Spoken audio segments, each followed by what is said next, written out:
औज़ुबिल्लाहिमिनश्शैतानिर्रजीम बिस्मिल्लाहिर्रहमानिर्रहीम। जी बेटा, BBA fifth semester के स्टूडेंट्स, आज हमारा ऑपरेशन मैनेजमेंट का लेक्चर नंबर 5 है, लीनियर प्रोग्रामिंग।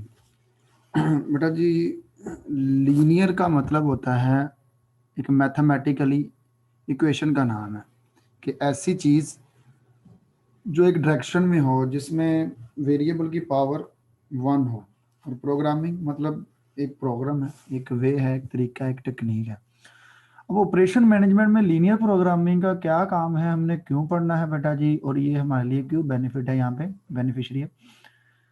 बेटा बात ये है कि जब हमने प्रोडक्शन की तरफ जाना है तो एक से ज़्यादा कंपनी को ऑर्डर्स मिल जाते हैं और हमारे रिसोर्सेज मिनिमम होते हैं। बेशक पूरी दुनिया में जौन सी मर्जी कंपनी उठा के देख लें बेटा, उसके रिसोर्सेज मिनिमम ही।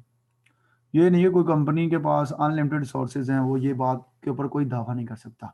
जितनी मर्जी बड़ी कंपनी आ जाए, कहीं ना कहीं उसकी कोई ना कोई चीज़ एंड है, क्योंकि एक सेइंग है कि जो चीज़ काउंटिंग में आ जाए, गिनतिंग में आ जाए, गिनती में, वो काम खत्म हो जाती है। अब बात ये है कि कंपनी को डिफरेंट किस्म के प्रोजेक्ट्स मिलते हैं काम करने के लिए, प्रोडक्शन करने के लिए। अब कंपनी के पास वही लिमिटेड मशीनरी है, ये तो ना आप कह सकते हैं इन्फिनिटी मशीनरी है, इन्फिनिटी एम्प्लॉयज़ है, इन्फिनिटी इंफ्रास्ट्रक्चर, इक्विपमेंट, गाड़ियाँ, vehicles, power sources and material है। कोई चीज़ भी इन्फिनिटी नहीं है, सब लिमिटेड है। कहीं ना कहीं जाकर उनकी गिनती खत्म होती है। हाँ, बहुत सारी तादाद में ज़रूर हो सकते हैं, तो उनको प्रोजेक्ट्स मिलते हैं। तो उनकी जो प्रोडक्शन कैपेबिलिटीज़ है, उनकी प्रोडक्शन के हवाले से जो बेटा ताकत है, उसमें रहते हुए कौन-कौन से कंपनी को पकड़ने चाहिए प्रोजेक्ट्स, या कौन से कॉम्बिनेशन ऑफ प्रोजेक्ट्स को चूज़ करना चाहिए कंपनी को, जिनको करते हुए कंपनी के ये लिमिटेड रिसोर्सेज भी यूटिलाइज़ हों, मिनिमम कॉस्ट यूज़ हो और मैक्सिमम प्रॉफिट मार्जिन उनसे क्रिएट हो। इस चीज़ को मैथमेटिकली एक्सप्लेन किया जाता है और एक लीनियर ग्राफ की शक्ल के ऊपर इम्प्लांट किया जाता है। तो हमारे पास कुछ वैल्यूज़ आती हैं, उन वैल्यू से के आंसर से हम ये चीज़ ईज़िली डिटेक्ट कर पाते हैं कि कौन-सा प्रोजेक्ट हमारे लिए फिज़िबल है और कौन-सा नहीं है। तो यहाँ पे हम एक थ्योरी पढ़ेंगे इस लीनियर प्रोग्रामिंग के टॉपिक के ऊपर। हम इसकी मैथमेटिकल डिटेल में ज़्यादा नहीं जाएँगे बेटा, चूँकि एक टॉपिक है, तो उसको आपके लिए थ्योरेटिकली समझना बड़ा ज़रूरी है। तो what is linear programming? Linear programming is an optimizing technique. देखिए, ऑप्टिमाइज़िंग मैंने जैसे पहले बोला आपको, ऑप्टिमाइज़ेशन का मतलब ये होता है कोई चीज़ कितनी ऑप्टिमाइज़ है, कि कितनी हमें फ़ायदा दे रही है, मिनिमम रिसोर्सेज़ को यूटिलाइज़ करके मैक्सिमम कितना बेनिफिट दे रही है। It is a technique for specifying how to use limited resources, वही बात आ गई। कैसे हम अपने लिमिटेड रिसोर्सेज़ को, इंफ्रास्ट्रक्चर को यूज़ करें और capacities of a business to obtain a particular object such as least cost, कम से कम खर्चा हो हमारा, हायर मार्जिन प्रॉफिट और लीस्ट टाइम, कम से कम टाइम के अंदर। अब टाइम के अंदर हमारा प्रोजेक्ट भी खत्म होता है कि हम नए प्रोजेक्ट को काम कर सकें और मैक्सिमम हमारा प्रॉफिट मार्जिन भी हो। ये सारी हमारी बेटा जी ऑब्जेक्टिव फंक्शंस हैं, least cost, higher profit and least time. कम से कम टाइम में कम कॉस्ट में ज़्यादा मुनाफा हो, ये हमारा ऑब्जेक्ट है। और हमारा कंस्ट्रेंट फंक्शन ये है, कंस्ट्रेंट का मतलब है लिमिटेशन, रेजिस्टेंस, रुकावट ये है कि लिमिटेड रिसोर्सेज है, पैसा भी लिमिटेड है, चीज़ें भी लिमिटेड है, लोग भी लिमिटेड है। When those resources have alternative use है, अल्टरनेटिव्स लिखा हुआ है, अल्टरनेटिव यूज लिख लीजिएगा। अब बेटा देन इसकी थोड़ी सी एक्सप्लेनेशन ये है, this situation which requires a search for best values of the variables subject to constraint, certain constraints. कह रहा कोई वैल्यूज हम इम्प्लांट करते हैं कोई कंस्ट्रेंट्स को, कि हमारी इतनी 1 2 3 4 5 6 7 8, हम अपने प्रोजेक्ट के हिसाब से रखते हुए कहते हैं कि इस प्रोजेक्ट, ये इतना बड़ा प्रोजेक्ट है, इसमें हमारी मशीनरी कम पड़ जाएगी, दिस इज वन कंस्ट्रेंट, हमें पैसा कम पड़ जाएगा। मशीनरी कम पड़ने वाला कंस्ट्रेंट ये है कि हम इसको अल्टरनेट यूज़ करके दोबारा से मशीन को यूज़ करके इसको पूरा करने की कोशिश करेंगे। फंड्स कम पड़ सकते हैं, ये भी हमारा कंस्ट्रेंट है इसको पूरा करने के लिए प्रोजेक्ट को। तो वो फंड्स बेटा हम बैंक से लोन ले सकते हैं, कहीं से, किस तरीके से पूरे ज़रूर करने हैं। तो फिर हमने वो देखने कि हम इन चीज़ों से बच सकें, कंस्ट्रेंट से, कि अगर हमें बैंक से लोन लेना पड़ता तो ये बहुत बड़ा प्रोजेक्ट है, हम दूसरा प्रोजेक्ट की तरफ उसका एलपी चेक करते हैं, लीनियर प्रोग्रामिंग एक इम्प्लांट करके ग्राफ के अंदर, कि अगर वो हमारे रिसोर्सेज के अंदर हमें बेनिफिशियरी ज़्यादा है तो हम उसको ओके करते हैं। तो इस तरह की चीज़ों की वैल्यूज हम निकालते हैं। Are amenable to programming analysis, this situation can not be handle by usually tools of calculation और मार्जिनल एनालिसिस। ये जमा माइनस तफरीक करने के, काउंट्स के टूल्स एंड टेक्निक से ये नहीं निकाली जा सकती, बल्कि इसको बेटा ग्राफिकली एक ग्राफ बनाते हैं जिससे हमें परफॉर्मेंस शो होती है, कौन सा प्रोजेक्ट हमें कितना बेनिफिट देगा।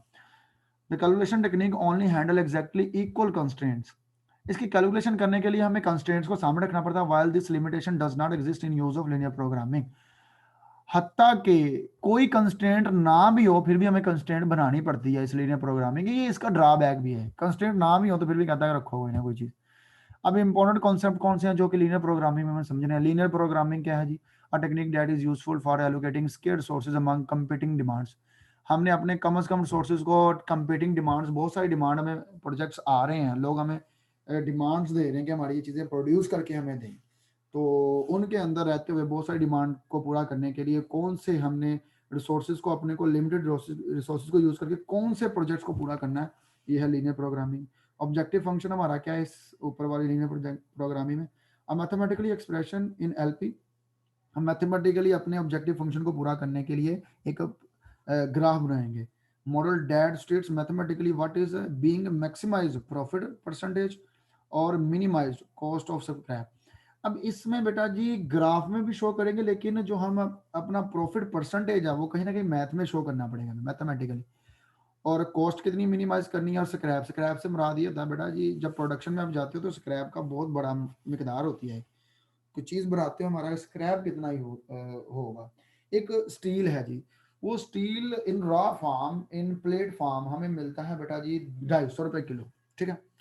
अब उस 250 रुपए किलो से हम बनाते हैं एक किलो से हमारा फर्ज करें एक ही प्रोडक्ट तैयार होती है, और उसमें से 1 किलो में से प्रोडक्ट तैयार होती है बेटा फर्ज करें 500 ग्राम की, 500 ग्राम स्क्रैप निकलता है, उसको मॉडिफाई करते हैं, उसकी शक्ल को चेंज करते हैं।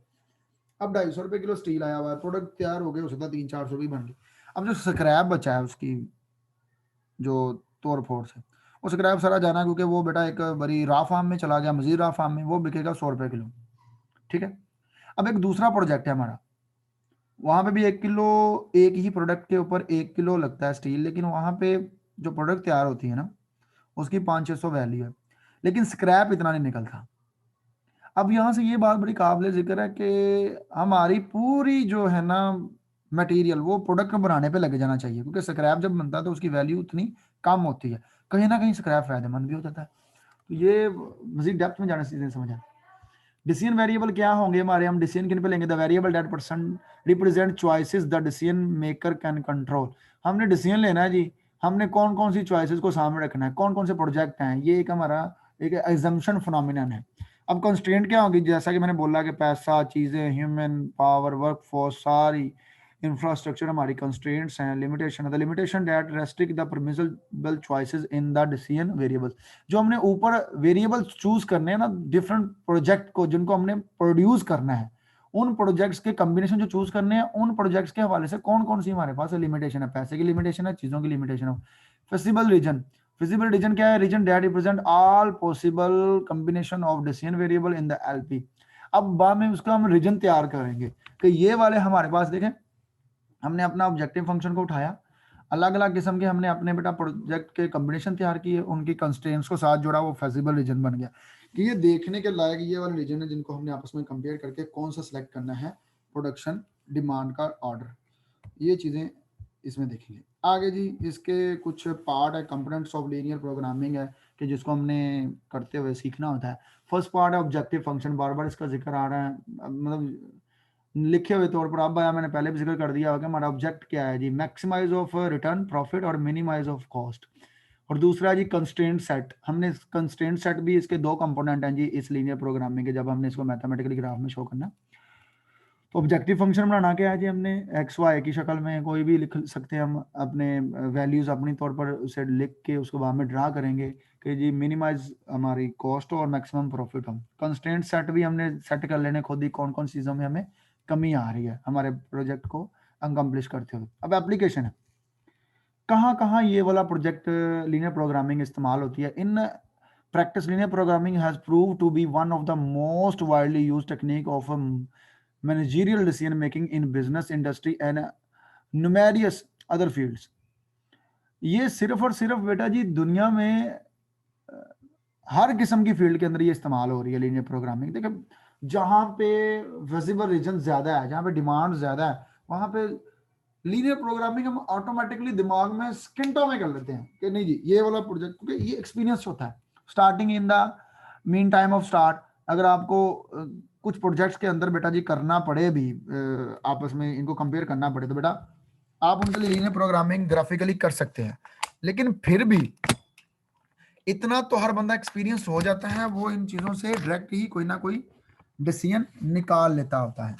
एक मिनट में चार्ज में, तो कहाँ कहाँ से अप्लाई होता है? तकरीबन पूरी दुनिया में होता है बेटा। इंडस्ट्रियल एप्लीकेशन है, इंडस्ट्री सारी में ही अप्लाई होता है जितनी है। मैनेजमेंट अप्लाई, उस इंडस्ट्री की जितनी मैनेजमेंट है वो भी देखते हैं कौन से बंदे को हमने कौन सा काम देना है, किस तरह से वर्किंग करवानी है, उसके भी नेमल बदल तैयार रखते हैं वो। मिसलिनियस उसकी दूसरी जितनी भी एप्लीकेशन है जी, एयरलाइन रूटीन, ये बड़ा ज़रूरी है जी। एयरलाइन कंपनी अक्सर देखा नहीं आपने, जहाज लैंड करना हो या टेक ऑफ करना हो तो बेटा जी एयर कंट्रोल टावर से इस बात की इजाज़त लेता है, वो देखता है कौन सा जोन फ्री है, वहाँ पे भिजवाता है। सबसे ज़्यादा एयरलाइन कंपनी को इसकी ज़रूरत होती है लीनियर प्रोग्रामिंग की, कि नेमल बदल कौन सा हमारे पास है सूटेबल रूट है जहाँ से हम अपने जहाज को भेजें। Admin education and politics, politics में भी यूज़ होता है बेशक। तो दुनिया की जब हर चीज़ में ये आ गया तो जिसका मर्जी नाम यहाँ आप लिख सकते हैं। एजुकेशन में, एडमिन में, डाइट प्रॉब्लम।